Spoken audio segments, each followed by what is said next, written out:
కేంద్ర పన్నుల్లో తెలుగు రాష్ట్రాల వాటా ఈసారి కొంత పెరిగింది. ఆంధ్రప్రదేశ్కు గరిష్ట భాగం దక్కనుండగా తెలంగాణకు స్వల్పంగా పెరిగింది. ఆంధ్రప్రదేశ్, తెలంగాణలోని వివిధ కేంద్ర ప్రభుత్వ రంగ సంస్థలకు బడ్జెట్లో కేటాయింపులు చేసిన కేంద్రం కొన్నింటిలో కోత పెట్టింది. కొన్ని సంస్థలకు స్వల్పంగా నిధులు పెంచింది. మౌలిక వస్తువుల కల్పన కోసం విదేశీ ఆర్థిక సంస్థల ద్వారా ఆంధ్రప్రదేశ్లో చేపట్టిన పలు ప్రాజెక్టులకు నిధులు కేటాయించింది. 2024-25 ఆర్థిక సంవత్సరంలో కేంద్ర పన్నుల్లో తెలుగు రాష్ట్రాలకు 76,000 కోట్ల రూపాయలు దక్కనున్నాయి. ఆంధ్రప్రదేశ్కు 50,474 కోట్లు, తెలంగాణకు 26,216 కోట్లు అందనున్నాయి. 2024-25 ఆర్థిక సంవత్సరంలో అన్ని రాష్ట్రాలకు కలిపి కేంద్ర ప్రభుత్వం 12,47,211.28 కోట్ల వాటాను పంచనుంది. అందులో 40.47% ఆంధ్రప్రదేశ్కు దక్కనుంది. ఇది గత సంవత్సరం కంటే 12.92% అంటే 5,776 కోట్లు అధికం. ఫిబ్రవరిలో సమర్పించిన మధ్యంతర బడ్జెట్లో పెట్టిన 49,364.61 కోట్లతో పోలిస్తే 1,110 కోట్లు అధికం. ఆంధ్రప్రదేశ్కు అత్యధికంగా ఆదాయ పన్ను నుంచి 17,455.93 కోట్లు దక్కనుండగా తర్వాత కార్పొరేట్ ట్యాక్స్ కింద 15,156.51 కోట్లు, సిజిఎస్టీ కింద 15,079.39 కోట్లు, కస్టమ్స్ కింద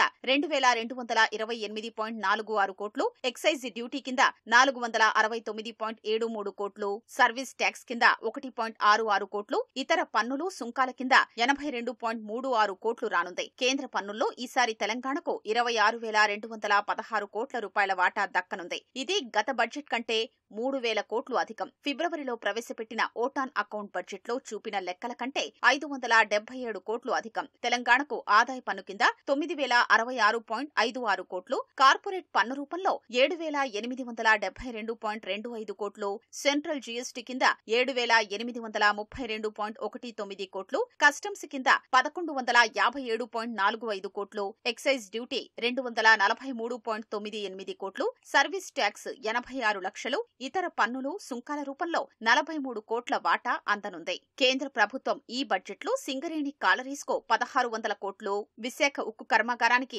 620 కోట్లు కేటాయించింది. క్రితం సారితో పోలిస్తే సింగరేణి కేటాయింపుల్లో 50 కోట్లు, విశాఖ స్టీల్ ప్లాంట్ కేటాయింపుల్లో 63 కోట్లు కోత పెట్టింది. 2024-25 వార్షిక బడ్జెట్ పద్దులు ఈ విషయాన్ని వెల్లడించాయి. దేశంలో అణు ఇంధన కార్యక్రమాన్ని కొనసాగించడానికి అవసరమైన ఖనిజాన్వేషణ చేస్తున్న హైదరాబాద్ లోని ఆటమిక్ మినరల్స్ డైరెక్టరేట్ కు 352.81 కోట్లు కేటాయించారు. క్రితం సారి కంటే ఇది 12 కోట్లు అధికం. హైదరాబాద్ ఐఐటి కేటాయింపుల్లో 400 కోట్లు కోత పడింది. గతేడాది 522 కోట్లు కేటాయించగా ఈసారి అది 122 కోట్లకు పరిమితమైంది. ఏపీ, తెలంగాణలోని గిరిజన విశ్వవిద్యాలయాలకు ఈసారి ప్రత్యేకంగా కేటాయింపులు జరపలేదు. వాటి కేటాయింపుల్ని సెంట్రల్ యూనివర్సిటీ గ్రాంట్లలో విలీనం చేయడం వల్ల ప్రత్యేకంగా కేటాయింపులు కనిపించలేదు. ఆంధ్రప్రదేశ్ పునర్విభజన చట్టం ప్రకారం విశాఖపట్నంలో ఏర్పాటు చేసిన ఇండియన్ ఇన్స్టిట్యూట్ ఆఫ్ పెట్రోలియం ఎనర్జీకి 168 కోట్లు కేటాయించారు. 2023-24లో ప్రతిపాదించిన 30 కోట్లతో పోలిస్తే ఈసారి 78 కోట్లు పెంచారు. హైదరాబాద్ జాతీయ గ్రామీణాభివృద్ధి పంచాయతీరాజ్ సంస్థకు 10.84 కోట్లు కేటాయించారు. గతేడాది పోలిస్తే